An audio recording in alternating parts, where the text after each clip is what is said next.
चलिए आइए तो पढ़ते हैं थोड़ा।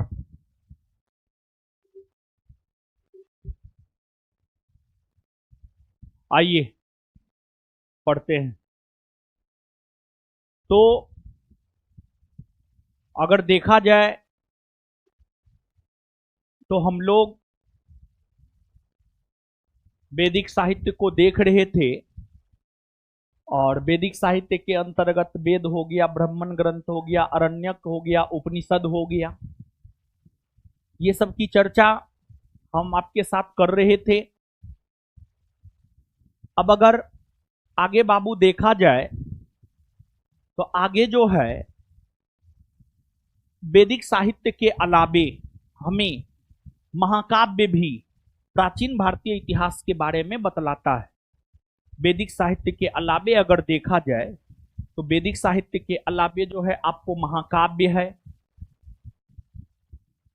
महाकाव्य भी हमें प्राचीन भारतीय इतिहास के बारे में बतलाता है। फिर पुराण है, पुराण भी हमें प्राचीन भारतीय इतिहास के बारे में बतलाता है। तो जो महाकाव्य और पुराण ये सब भी हमें प्राचीन भारतीय इतिहास के बारे में बतलाता है, इसको भी थोड़ा सा हम लोग जानने का प्रयास करते हैं। महाकाव्य देखिए, ऐसे अगर देखा जाए तो महाकाव्य में जो है घटनाओं का वर्णन कल्पना के आधार पर है। कल्पना के आधार पर मतलब जैसे आप लोग जो है सोच लेते हैं ये ऐसे होगा तो ऐसा हुआ होगा, ठीक है।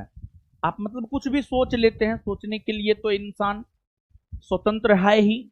आप सोचने के लिए कुछ भी सोच सकते हैं, कुछ भी सोच सकते हैं। समझ गए बाबू?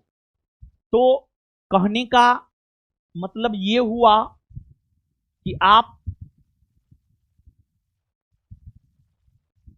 मतलब जैसे आप क्या क्या सोच सकते हैं आपको हम बता रहे हैं। जैसे मान लिया जाए कि आप दरोगा बनने की तैयारी कर रहे हैं, तो आप ये सोचिएगा हम दरोगा बनेंगे ना, बुलेट लेंगे। फिर आप सोचिएगा बुलेट से जो है एकदम ड्रेस में टोपी लगा करके पिस्टल कमर में तान करके गांव जाएंगे भोकाल बनाने के लिए, ठीक है। आप ये सोचिएगा। फिर आप सोच सकते हैं कि जब नौकरी होगा सुंदर लड़की से शादी करेंगे। फिर अभी आप ये सोच सकते हैं कि जैसे मान लिया जाए कि रोड पे चल रहे हैं, कोई सुंदर लड़की दिखी, तो आप सोच सकते हैं, आप कल्पना कर सकते हैं काश ये मेरी जीएफ होती तो इसको जो है घुमाते, फलना जगह घुमाते, चिल्ला जगह घुमाते, एनआईटी घाट घुमाते, ठीक है, बात करते उससे, ठीक है। या फिर कभी कभी ऐसा भी होता है पढ़ने में कोई लड़की तेज हो तो कभी कभी आपके दिमाग में आता काश ये मेरी जीएफ होती, दोनों साथ में पढ़ते। लेकिन कितना पढ़ते हैं वो तो पते है आपको। तो ये सब क्या है? ये सब है कल्पना। ये सब कल्पना है कि मतलब ऐसा होगा तो ऐसा होगा, ऐसा होगा तो ऐसा होगा, ठीक है। होना जानी कुछ न है, समझे? तो कल्पना यही है। तो महाकाव्य का जो है ना बाबू बहुत ज्यादा महत्व ना है। हे हमारी मौसी क्या कर रही है, आप समझिए ना, समझा रहे हैं अभी, समझिए ना। बाद में फोटो खींच लीजिएगा, ठीक है। क्लास नहीं की होगी बेचारी। जनरल कंपटीशन में तो सबसे बड़का दिक्कत यही है कि डेली क्लासे नहीं करता है, लड़का हो या लड़की। आज सोनी करेगी तो कल मोनी नहीं, कल मोनी करेगी तो परसों टोनी नहीं, समझे? दिक्कत है इस बात का जनरल कंपटीशन में स्पेशली, ठीक है ना। तो खैर ठीक है, बढ़िया करते हैं, एक रोज नए आते हैं, आराम से फोटो खींचते हैं। ओ फर्स्ट क्लास है, अच्छा ठीक। तब तो झूठे से आप टारगेट पे आ गए। सुनिए आप, तो महाकाव्य में जो घटनाएं हैं वह कल्पना पर आधारित है, कल्पना पर। इसी वजह से इसका कोई खास विशेष महत्व तो नहीं है। लेकिन ऐसा नहीं है कि महाकाव्य का महत्व नहीं है? एकदम महाकाव्य का महत्व है। महाकाव्य की अगर हम लोग बात करें तो महाकाव्य की संख्या 2 है। महाकाव्य की संख्या 2 है। एक है रामायण और दूसरा अगर देखा जाए तो दूसरा है महाभारत। एक है रामायण और दूसरा अगर देखा जाए तो दूसरा है आपको महाभारत। एक है रामायण और दूसरा अगर देखा जाए तो दूसरा है महाभारत। जहां तक रामायण का सवाल है, रामायण को आदि काव्य की संज्ञा दी जाती है। आदि काव्य, रामायण को जो है आदि काव्य की संज्ञा दी जाती है, आदि काव्य। और रामायण के रचयिता है महर्षि वाल्मीकि।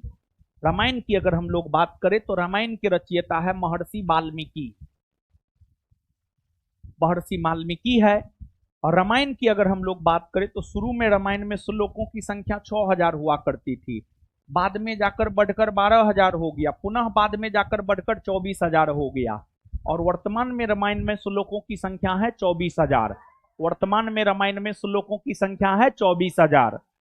और जहां तक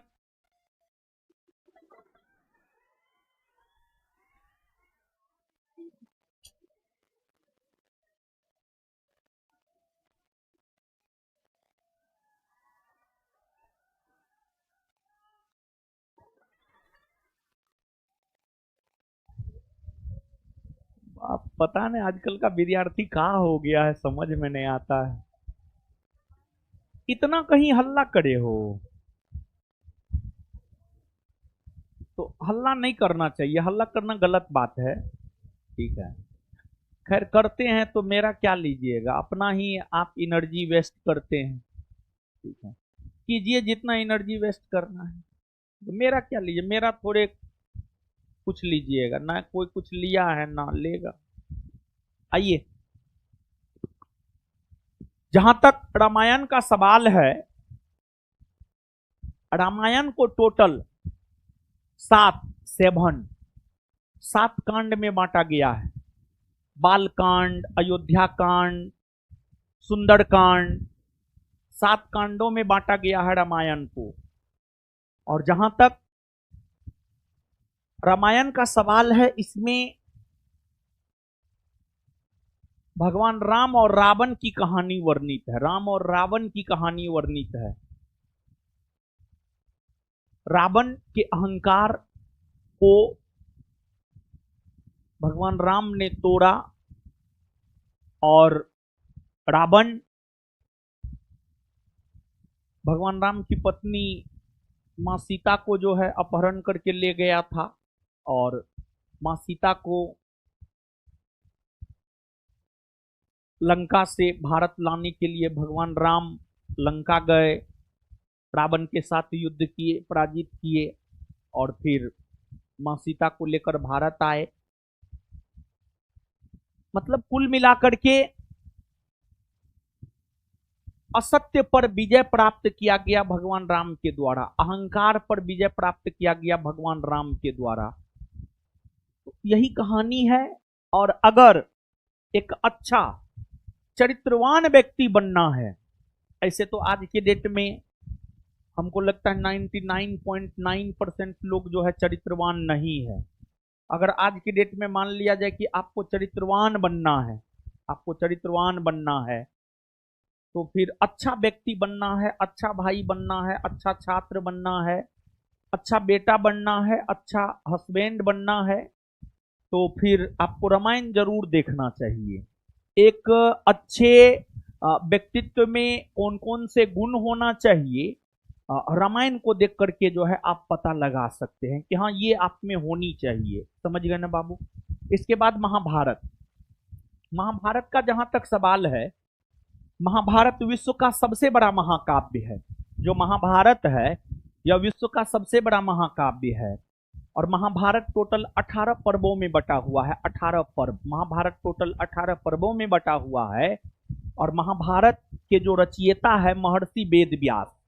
महाभारत के जो रचयिता है वो है महर्षि वेद व्यास। और जहां तक महाभारत का सवाल है, शुरू में महाभारत में श्लोकों की संख्या 8800 हुआ करता था। शुरू में महाभारत में श्लोकों की संख्या 8800 हुआ करता था। बाद में जाकर महाभारत में श्लोकों की संख्या बढ़कर 24000 हो गई, और अभी वर्तमान में महाभारत में श्लोकों की संख्या लगभग 1 लाख है। जब महाभारत में श्लोकों की संख्या 8800 हुआ करता था तो इसको जय संहिता कहा जाता था, जय संहिता।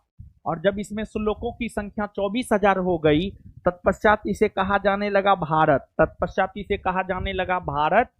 और जब इसमें श्लोकों की संख्या 1 लाख से भी अधिक हो गई तो अब इसे कहा जा रहा है, अब इसे कहा जा रहा है महाभारत। क्या कहा जा रहा है? महाभारत, महाभारत कहा जा रहा है।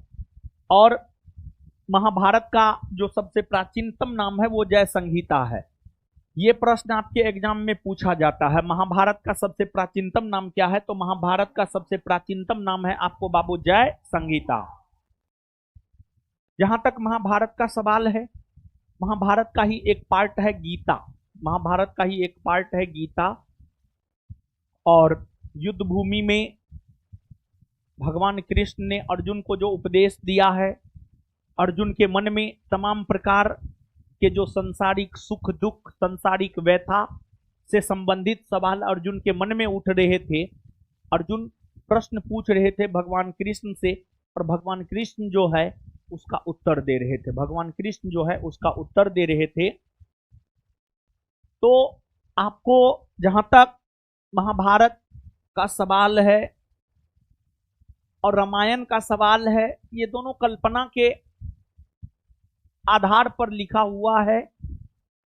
और जहां तक महाभारत का सवाल है, इसमें कौरव और पांडवों के बीच जो लड़ाई हुई है, कौरव और पांडवों के बीच जो लड़ाई हुई है, कौरव और पांडवों के बीच लड़ाई किस चीज को लेकर हुई है? एक बात बताइएगा बाबू, भाई भाई में क्यों लड़ता है? बचपन में भाई भाई में लड़ाई छोटी छोटी बातें पर होती है। जैसे कि मान लिया जाए कि आपको स्कूल गए पढ़ने, दो बच्चा है स्कूल गया पढ़ने, दोनों भाई है। अब मान लिया जाए कि किसी को जो है ना माँ एकदम नया पेंसिल दे दिया, किसी को पुराना पेंसिल दे दी, उस पे भी लड़ता है बच्चा।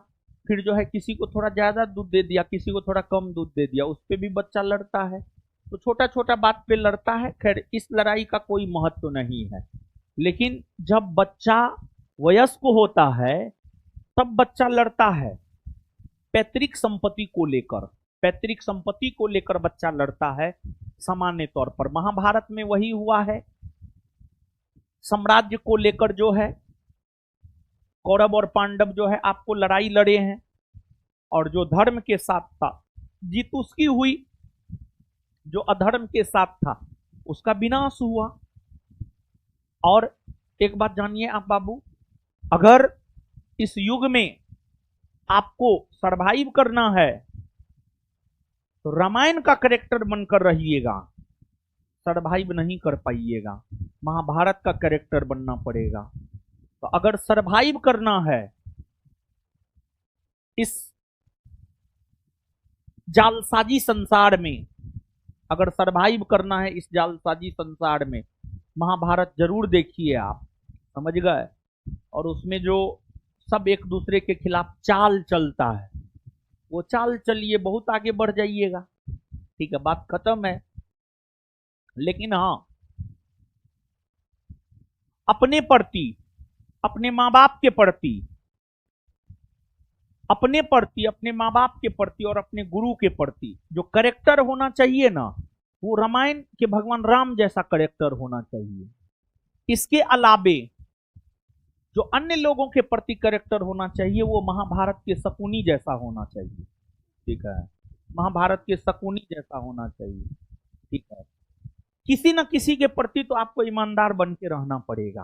ठीक है, तो स्वयं के प्रति ईमानदार बन के रहिए, अपने माँ बाप के प्रति ईमानदार बन के रहिए और अपने शिक्षक के प्रति ईमानदार बन के रहिए। अब शिक्षक के प्रति ईमानदार बनकर रहिए हम इसलिए बोल रहे हैं कि हम शिक्षक, हम इसलिए नहीं बोल रहे हैं, बल्कि हम इसलिए बोल रहे हैं ये चीज आप ही के फायदा के लिए है। मतलब शिक्षक के प्रति ईमानदार बन के रहिए। हम ये बात बोलना चाह रहे हैं कि जैसे हम कोई होमवर्क दिए उसको कीजिए आप, शिक्षक को ठकिए नहीं। शिक्षक के प्रति ईमानदार का मतलब ये हुआ, जैसे हम चैप्टर नंबर 6 दिए पॉलिटी में ऑब्जेक्टिव याद करना है, तो उसको आपको याद करना है, हमको ठकना नहीं है कि जो है मास्टर पूछता है नहीं पूछता है, नहीं हो पढ़ेंगे तो क्या होगा, क्या होगा मास्टर का, क्या होगा मास्टर का, तो जो होना था वो हो गया है। होगा किसका, होगा तुम्हारा। तो इस दृष्टिकोण से हम बोले हैं कि मास्टर के प्रति भी, गुरु जी के प्रति भी ईमानदार बन के रहना चाहिए। समझ गए। तो ये है रामायण और महाभारत की बातें। और मतलब दोनों देखिए, जहां पे जिस करेक्टर का जरूरत पड़े वहां पर वो करेक्टर निभाइए। अरे दुनिया क्या है, संसार क्या है, संसार एक सिनेमा है, उस सिनेमा में हम सभी पात्र हैं। समझ गए। तो उसमें जो है एक किरदार की भूमिका में जो है हम आप हैं, यानी पूरा का पूरा मानव है। जहां पे जैसा करेक्टर हो वहां पर वो कीजिए। ठीक है, लिखिए अब महाकाव्य। महाकाव्य, महाकाव्य लिखिएगा, महाकाव्य डैश देकर।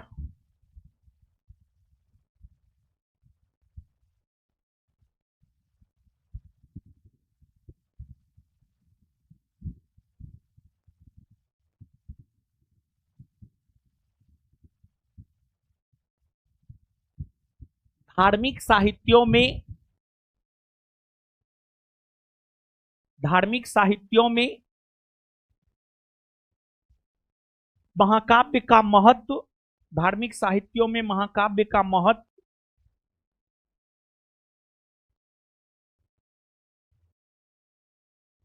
धार्मिक साहित्यों में महाकाव्य का महत्व कम है।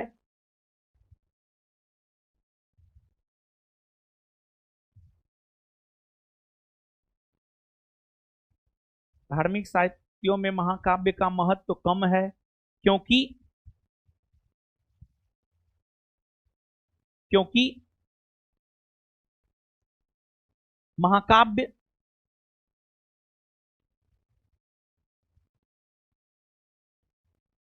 क्योंकि महाकाव्य कल्पना पर,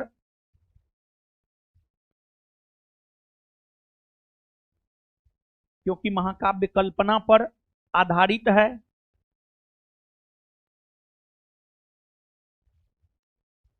क्योंकि महाकाव्य कल्पना पर आधारित है। दो महाकाव्य है,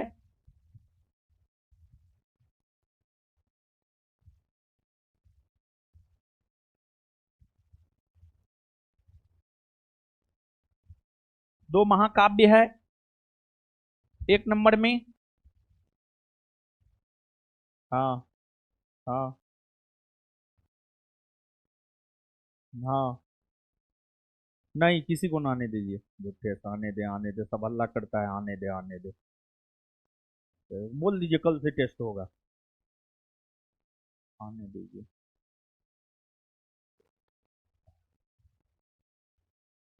क्लास जो ऑनलाइन होता है ना, यूट्यूब पे जो 3 दिन से क्लास करवा रहे हैं, मतलब इतना हल्ला करता है, पढ़ाने नहीं देता है। ठीक है? बहुत ज्यादा हल्ला करता है क्लासरूम में।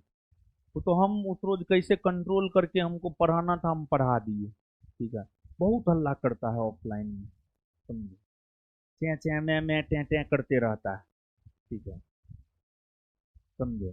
तो फिर अभी जो है आलोक सर क्लास ले रहे थे साइंस का, वो हल्ला बहुत करने लगा, आलोक सर छोड़ के चले गए। तब सबको क्लासरूम से बाहर करवाए। हम फोन किया उधर से, हम इधर से स्पीकर पे बोले, माइक में जो है सबको सुना दिया, बोले बाहर निकलिए सब, सबको बाहर करवा दिए। वही टेस्ट वाला आ रहा है, बोल रहा है टेस्ट वाला को बैठा ले, काहे बैठाएंगे, वो चेंचे में करेगा। ठीक है, क्लास करवाना जरूरी है। ठीक है, क्लास हो रहा है यूट्यूब पे जाके करो। हल्ला नहीं ना करना चाहिए जी।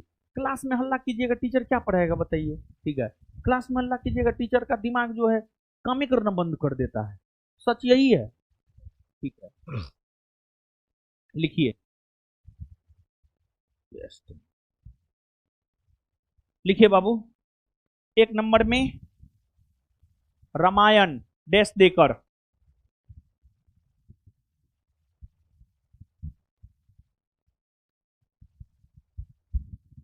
इसे इसे आदि काव्य, इसे आदि काव्य की संज्ञा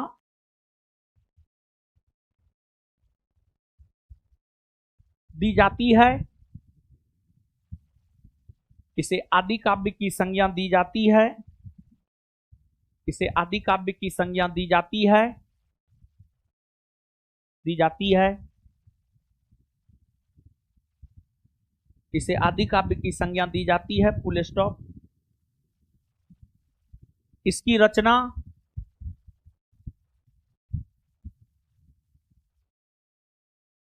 इसकी रचना महर्षि वाल्मीकि ने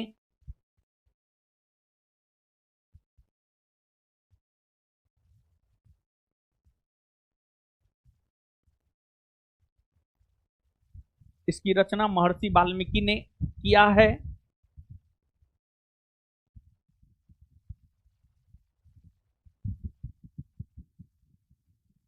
शुरुआत में इसमें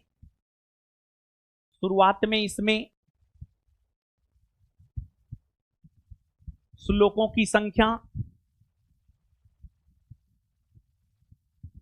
शुरुआत में इसमें श्लोकों की संख्या शुरुआत में इसमें श्लोकों की संख्या 6000 हुआ करता था।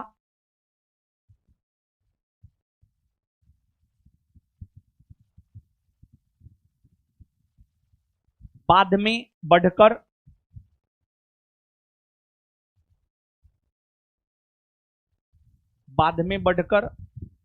12000 हो गया।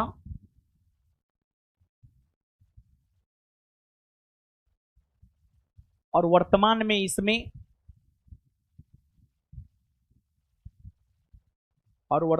इसमें 24000 श्लोक है।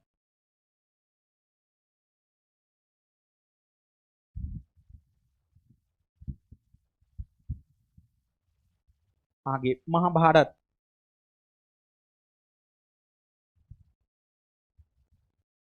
रामायण में एक लाइन और लिख लीजिएगा। इसको कुल 7 कांडों में बांटा गया है। रामायण में एक लाइन और लिख लीजिए। इसको कुल 7 कांडों में बांटा गया है।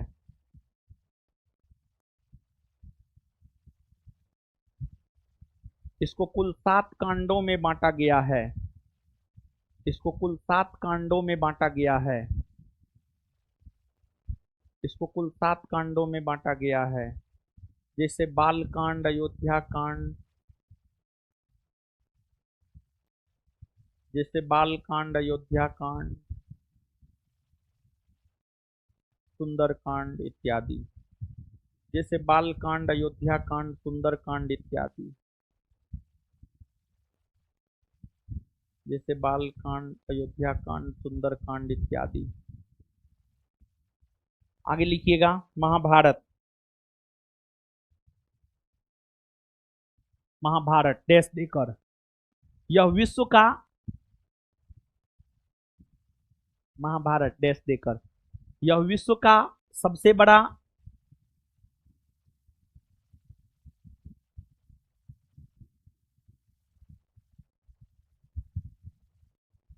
यह विश्व का सबसे बड़ा महाकाव्य है।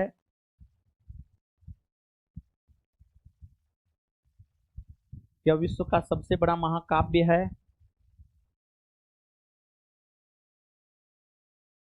इसकी रचना महर्षि वेद व्यास ने इसकी रचना महर्षि वेद व्यास ने किया है।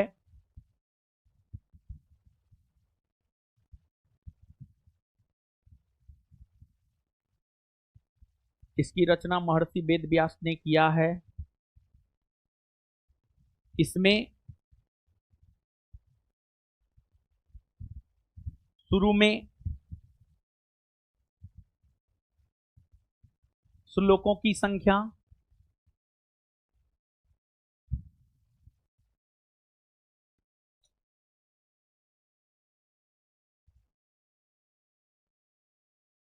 इसमें शुरू में श्लोकों की संख्या 8800 8,800 8,800 हुआ करता था। 8,800 हुआ करता था। तब इसे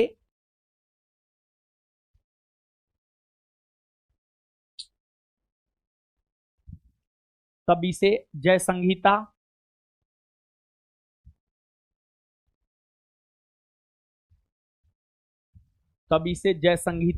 कहा जाता था।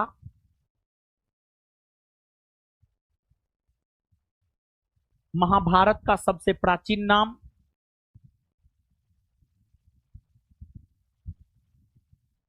महाभारत का सबसे प्राचीन नाम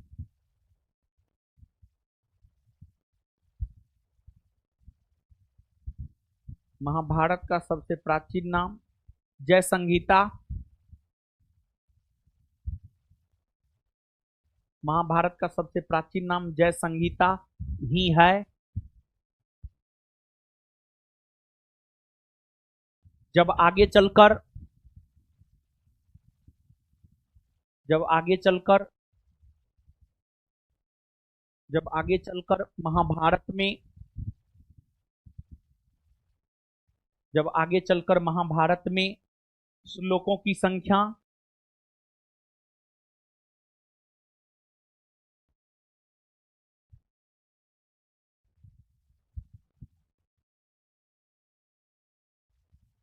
24,000 हो गई 24,000 हो गई तब उसे 24,000 हो गई तब उसे 24,000 हो गई तब उसे भारत कहा गया।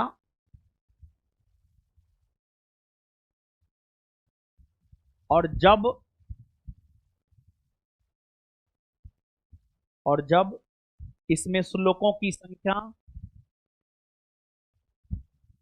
और जब इसमें श्लोकों की संख्या और जब इसमें श्लोकों की संख्या 1,00,000 हो गई जब इसमें श्लोकों की संख्या 1,00,000 हो गई जब इसमें श्लोकों की संख्या 1,00,000 हो गई तो अब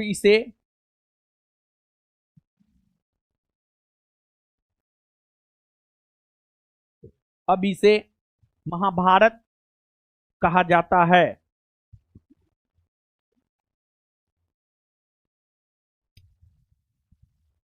तो अब इसे महाभारत कहा जाता है।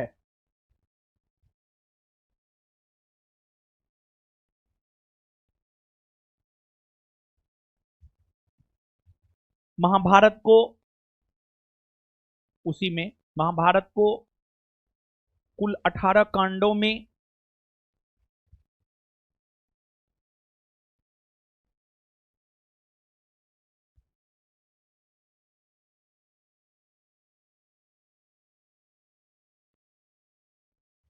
महाभारत को कुल 18 कांडों में बांटा गया है। महाभारत को कुल 18 कांडों में बांटा गया है।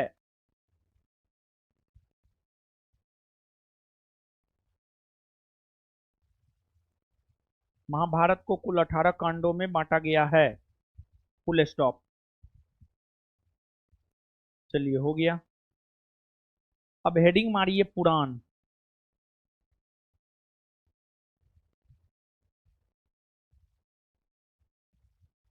हेडिंग मारिए पुराण।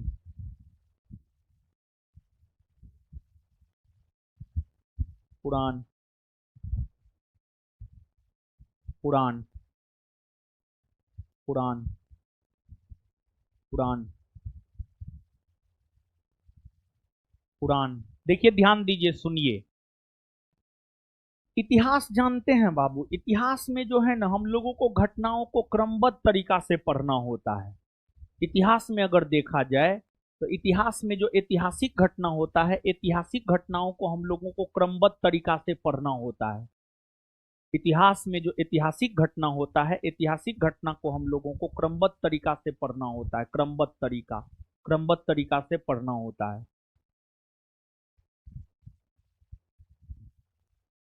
पुराण में ऐतिहासिक घटनाओं को क्रमबद्ध तरीका से लिखा गया है।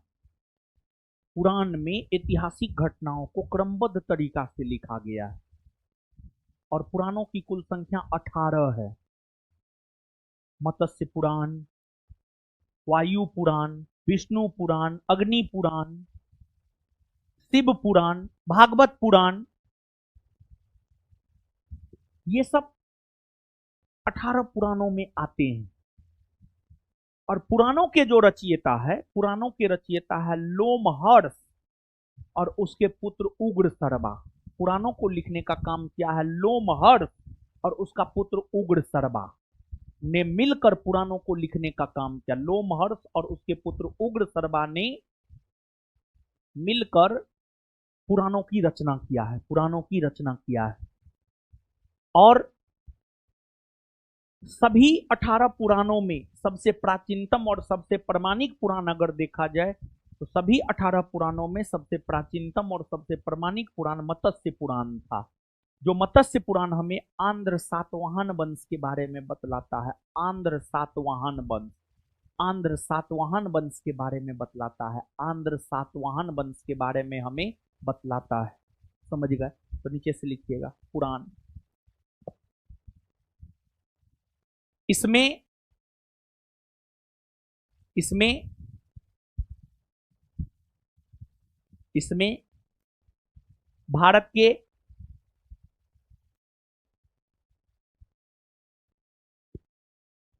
इसमें भारत के ऐतिहासिक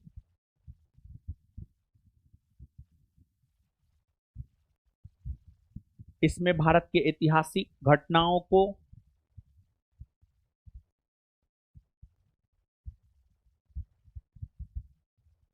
इसमें भारत के ऐतिहासिक घटनाओं को क्रमबद्ध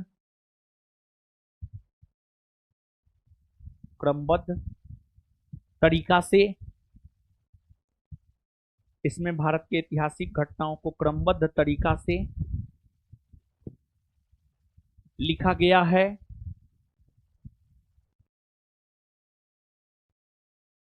लिखा गया है।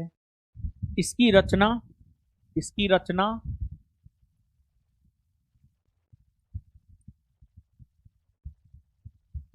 इसकी रचना लोमहर्ष इसकी रचना लोमहर्ष और उसके पुत्र उग्र सर्वा ने इसकी रचना लोमहर्ष और उसके पुत्र उग्र सर्वा ने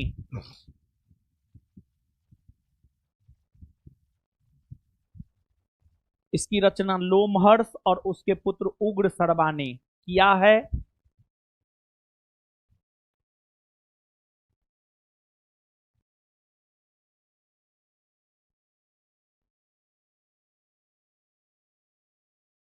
पुराणों की संख्या कुल 18 है।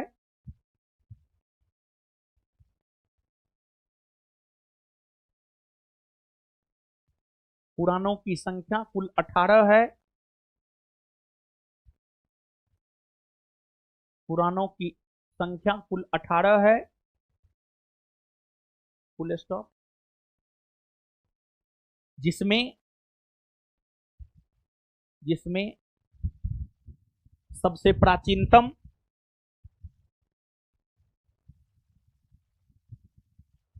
जिसमें सबसे प्राचीनतम एवं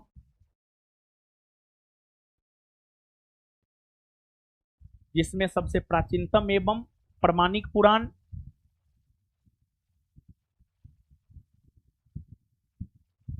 जिसमें सबसे प्राचीनतम एवं प्रमाणिक पुराण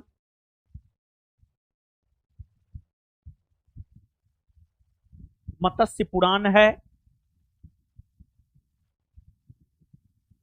जिसमें सबसे प्राचीनतम एवं प्रमाणिक पुराण मत्स्य पुराण है। Full stop.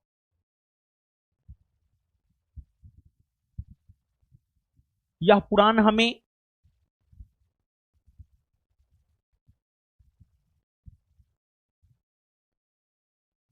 यह पुराण हमें सातवाहन वंश यह पुराण हमें सातवाहन वंश के बारे में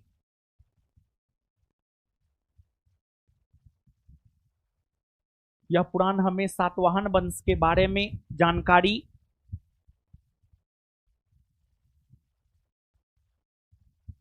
देता है।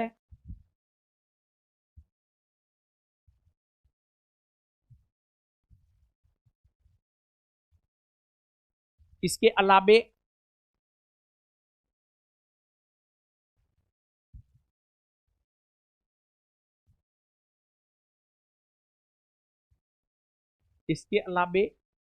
वायु पुराण हमें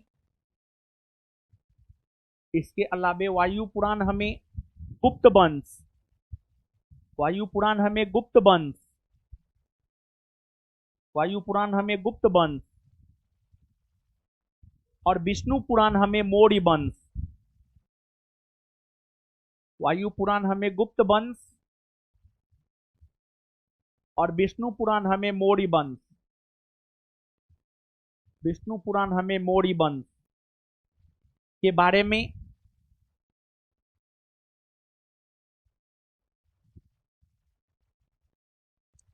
के बारे में बतलाता है।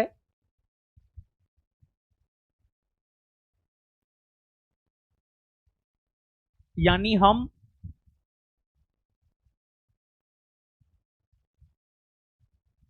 यह कह सकते हैं कि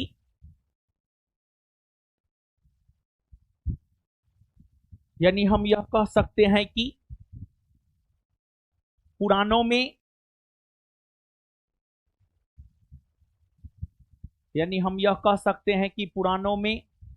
राजा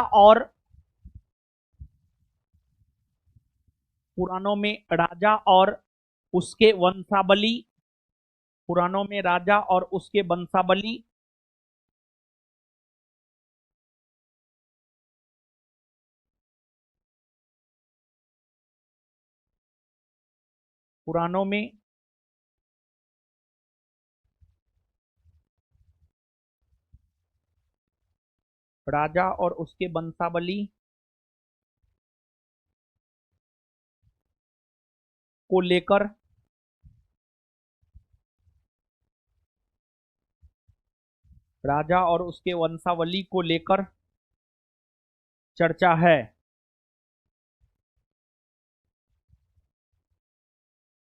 सब चीज देखना पड़ता है, समझे। आलोको मास्टर गुस्सा जाता है, बताइए, गुस्सा के क्लास से छोड़ के भाग गए। हल्लो बहुत करता है बच्चा हो, ठीक है। हम तो स्वयं पहला रोज हम ही ना पढ़ाए थे 2 बजे तक। कितना तुम तो था जी, कितना हल्ला कर रहा था, नहीं कर रहा था। बाप इतना हल्ला करता है, क्या बताएं हम आपको कि तो मतलब जो है क्या ही कहा जाए। अगल बगल वाला जो है कुछ नहीं बोला, पता है नहीं बोलेंगे, तुम लोग तक कोई भरोसा है, वीडियो वायरल कर देगा। देखिए, नींद का अधिकार जो है ना मौलिक अधिकार है। रात को सोना मौलिक अधिकार है लोग का। और बाबा रामदेव, याद है, बाबा रामदेव को पुलिस गिरफ्तार करने के लिए गया था, सलवार सूट पहन के रामदेव बाबा भागे। रात को सभा कर रहे थे, हल्ला कर रहे थे, पुलिस आ गया कि नींद का अधिकार मौलिक अधिकार है, रात को सोना है, 10 बजे के बाद डीजे उजे बंद है, डीजे आप नहीं चला सकते हैं, ठीक है। अगर मान लिया जाए कि आप 10 बजे के बाद डीजे चला रहे हैं, आपका पड़ोसी कोई पुलिस कंप्लेन कर दिया, तो फिर एक तो पुलिस आकर के बंद करवा देगा, दूसरा आप पे केस भी हो सकता है। आप दूसरे लोगों के फंडामेंटल राइट का उल्लंघन कर रहे हैं। तो ये सब इतना हल्ला कर रहा था, क्या ही बताएं हम आपको, समझे। तो वो जो है दूसरे लोगों के नींद में आप बाधा बाधा डाल रहे हैं। दूसरों के नींद में अगर आप बाधा डाल रहे हैं तो इसका मतलब ये है कि आप जिसके नींद में बाधा डाल रहे हैं उसके मौलिक अधिकार का आप उल्लंघन कर रहे हैं, समझ गए। तो ये चीज है। तो मतलब हम तो शांति से न पढ़ाते, हम तो क्लासे रूम भर तो आवाज रहता है, लेकिन ये सब चिल्लाता है, आप तो देखबे करते कितना जोर से चिल्लाता है, ठीक है। बाप रे, ऐसे ऐसे करता है ना, क्या बताएं हम आपको, हैं। चलिए, तो पढ़िए पढ़िए, जितना समझाएं लिखाएं पढ़िए महाराज।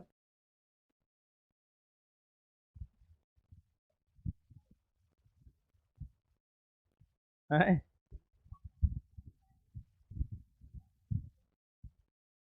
समझे? हाँ, लिखिए, सॉरी पढ़िए।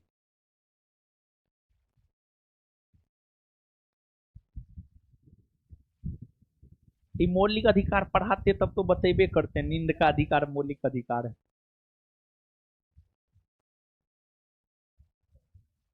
हैं? हाँ हाँ हाँ।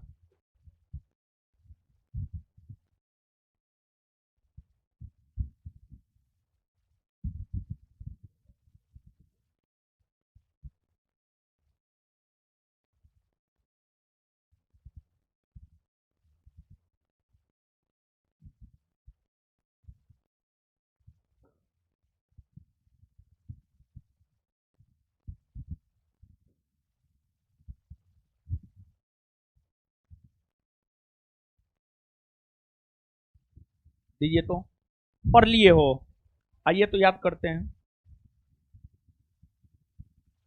बताइए तो हीरो, धार्मिक साहित्यों में महाकाव्य का महत्व कम है क्योंकि महाकाव्य कल्पना पर आधारित है। महाकाव्य कितने हैं? कौन कौन? रामायण और आदि काव्य की संज्ञा किसे दी जाती है? किसको? रामायण को। इसकी रचना कौन किया? महर्षि। रामायण में शुरू में श्लोकों की संख्या कितनी?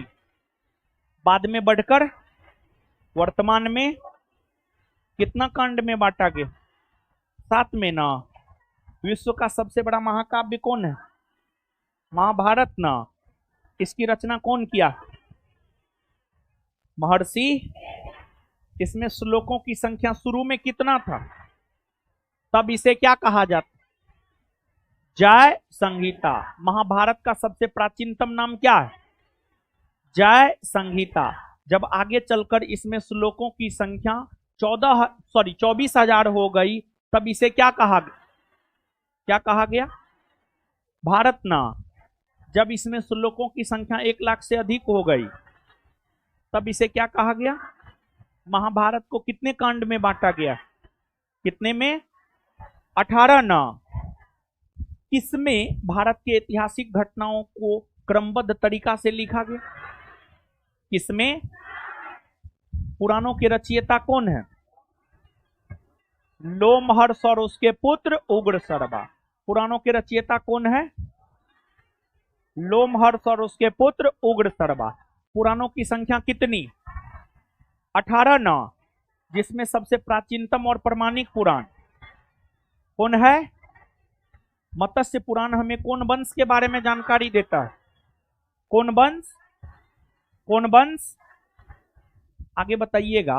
वायु पुराण हमें कौन वंश के बारे में जानकारी देता? कौन वंश? विष्णु पुराण हमें कौन वंश के बारे में? कौन वंश? मौर्य वंश ना। चलिए पकड़िए, आज की सभा यहीं समाप्त करते हैं। मिलेंगे कल। अब क्लास खत्म। ठीक है, मिलते हैं कल।